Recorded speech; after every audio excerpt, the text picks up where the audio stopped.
ఒకప్పుడు దట్టమైన అడవులు వారి ఆశ్రయం, చీకటి రాత్రులు వారి దారి, తుపాకీ శబ్దాలే వారి భాష. దశాబ్దాలుగా సాయుధ పోరాటం చేస్తూ వ్యవస్థను సవాలు చేసిన మావోయిస్టులు ఇప్పుడు కొత్త దారి కోసం ఆలోచిస్తున్నారు. కాలం మారింది, పరిస్థితులు మారాయి, వారి ఆలోచనలు కూడా మారుతున్నాయి. అడవుల్లో నుంచి నగరాల దాకా, సమావేశాల నుంచి బహిరంగ వేదికల దాకా వారి ప్రయాణం కొత్త మలుపు తీసుకుంటోంది. తుపాకీని పక్కన పెట్టి బ్యాలెట్ బాక్స్ను ఆయుధంగా ఎంచుకోవాలని మాజీ మావోయిస్టులు భావిస్తున్నట్లుగా సమాచారం. ప్రజాస్వామ్య మార్గంలోనే తమ ఆలోచనలను ప్రజల ముందు ఉంచాలనే సంకల్పంతో కొత్త రాజకీయ పార్టీ ఏర్పాటు దిశగా చర్చలు సాగుతున్నాయి. ఇది కేవలం ఒక పార్టీ ఆవిర్భావం మాత్రమే కాదు, తెలంగాణ రాజకీయాల్లోనే కాదు, దేశ రాజకీయాల్లో కూడా పెద్ద చర్చకు దారితీసే పరిణామం కానుంది. మరి ఆ పార్టీ ఎప్పుడొస్తుంది, ఎవరెవరు ముందుకొస్తారు, వారి ఎజెండా ఏంటనే విషయాలను వివరంగా తెలుసుకుందాం.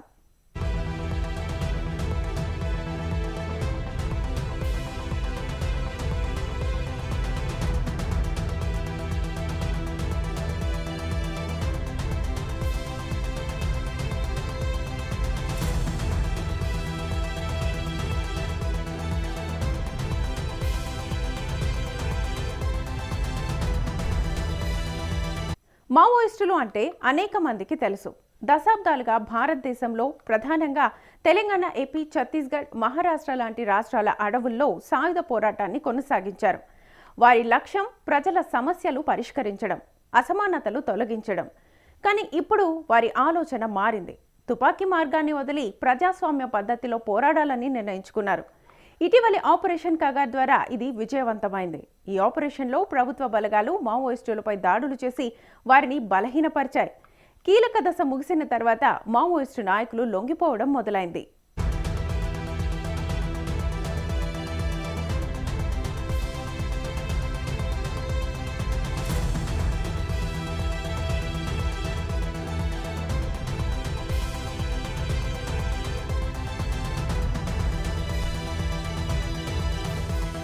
గత అక్టోబర్లో మల్లోజుల వేణుగోపాల్ అలియాస్ సోను 60 మంది క్యాడర్లతో ఆయుధాలతో సహా లొంగిపోయారు. అలాగే తక్కెళ్లపల్లి వాసుదేవరావు అలియాస్ ఆసన్న 210 మందితో లొంగిపోయారు. ఇటీవల తెలంగాణ డీజీపీ ఎదుట 41 మంది నక్సలైట్లు 24 ఆయుధాలతో లొంగిపోయారు. ఇంటెలిజెన్స్ వర్గాల అంచనా ప్రకారం మొత్తం 600కు పైగా మావోయిస్టు క్యాడర్లు లొంగిపోయారు. వీరంతా ప్రస్తుతం వివిధ రాష్ట్రాల పోలీస్ హెడ్ క్వార్టర్స్లో ఉన్నారు. కేంద్ర హోంశాఖ నిబంధనల ప్రకారం 6 నెలల తర్వాత వారు జనజీవన సర్వంతిలోకి వస్తారు. కొందరు తమ ఇళ్లకు వెళ్తారు, మరికొందరు ప్రభుత్వ పునరావాస పథకాల్లో ఉపాధి పొందుతారు.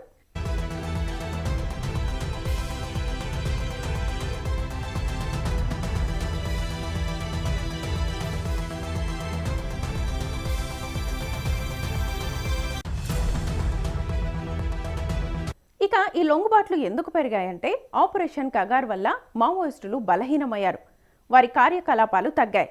ఇదే సమయంలో వారు కూడా సాయుధ పోరాటం కంటే రాజకీయ మార్గమే మంచిదని ఆలోచిస్తున్నారు.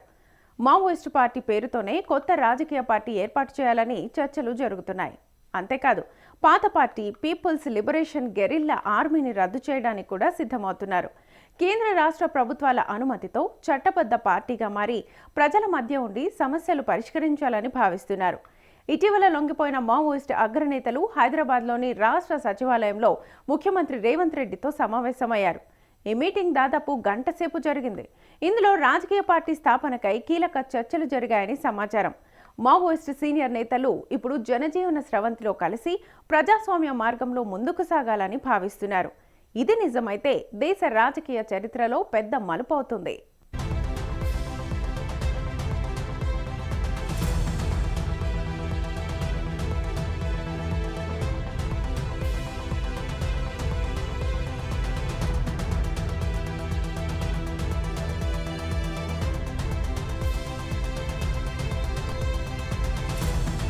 మాజీ మావోయిస్టులు మల్లోజుల వేణుగోపాల్ అలియాస్ సోను, తక్కెళ్లపల్లి వాసుదేవరావు అలియాస్ ఆసన్న నేతృత్వంలో ఈ పార్టీ రూపుదిద్దుకోనున్నట్లుగా తెలుస్తోంది. ఇది సాయుధ బాటలో కాకుండా భారత రాజ్యాంగ పరిధిలో పనిచేస్తుంది. ఆసన్న ఇటీవల ఒక జాతీయ పత్రికకు ఇచ్చిన ఇంటర్వ్యూలో ఈ విషయాల్ని స్పష్టం చేశారు. మీ భవిష్యత్తు కార్యక్రమం ఏంటి, బస్తల్లోనే ఉంటారా లేక స్వస్థలం వరంగల్ వెళ్తారా అన్న ప్రశ్నకు ఆయన కొత్త పార్టీ గురించి మాట్లాడారు. ప్రజల కోసం రాజ్యాంగ పరిధిలో పనిచేస్తామని చెప్పారు. మళ్లీ ఆయుధాలు చేతబట్టమని అన్నారు. అంతేకాదు పునరావాసంగా వచ్చే 40 లక్షలు తమకు ముఖ్యం కాదని, ఆ డబ్బును ప్రజలకు ఉపయోగపడే పనులకు వినియోగిస్తామని ఆసన వివరించారు.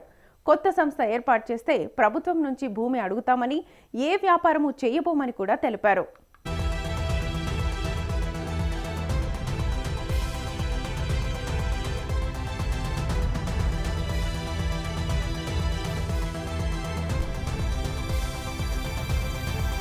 ఇక ఇప్పటి పరిణామాలు చూస్తుంటే వారి లక్ష్యం నిజంగా ప్రజల సమస్యల పరిష్కారమే అన్న భావన కలుగుతోంది. ఈ విషయంపై మాజీ మావోయిస్టు వర్గాల్లో చర్చలు జరుగుతున్నాయి. త్వరలోనే కొత్త రాజకీయ పార్టీని ప్రకటించే అవకాశం ఉందని సమాచారం. ఇప్పటికే లొంగిపోయిన కొంతమంది ఈ కొత్త పార్టీల్లో చేరి పనిచేయవచ్చునని ఒక పోలీస్ అధికారి తెలిపారు. ఇది రాజకీయ రంగంలో కొత్త సమీకరణాలకు దారితీసే అవకాశం ఉంది. ముఖ్యంగా 2026 ఏప్రిల్ లేదా మే నెలలో పార్టీ ఆవిర్భావం జరిగే అవకాశం ఉందని అంచనా వేస్తున్నారు. దీంతో పార్టీ పేరుపై కూడా చర్చ మొదలైంది. పేరులో మావోయిస్టు లేదా కమ్యూనిస్ట్ అనే పదాలు ఉంటాయా అనే సందేహాలు కూడా వ్యక్తమవుతున్నాయి. అలాగే ఈ పార్టీ ప్రస్తుతం ఉన్న చట్టబద్ధ కమ్యూనిస్టు పార్టీల మాదిరిగా ప్రజాస్వామ్య పద్ధతిలో పనిచేస్తుందా అనే ప్రశ్నలు కూడా ఉత్పన్నమవుతున్నాయి. మొత్తంగా ఈ పరిణామాలు రాజకీయ వర్గాల్లో ఆసక్తిని రేకెత్తిస్తున్నాయి.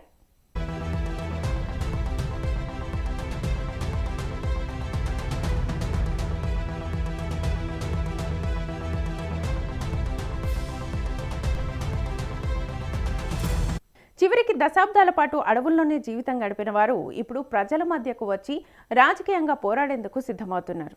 ఇది తెలంగాణ రాజకీయాల్లో కొత్త ఉత్సాహాన్ని తీసుకురాగల పరిణామంగా భావిస్తున్నారు.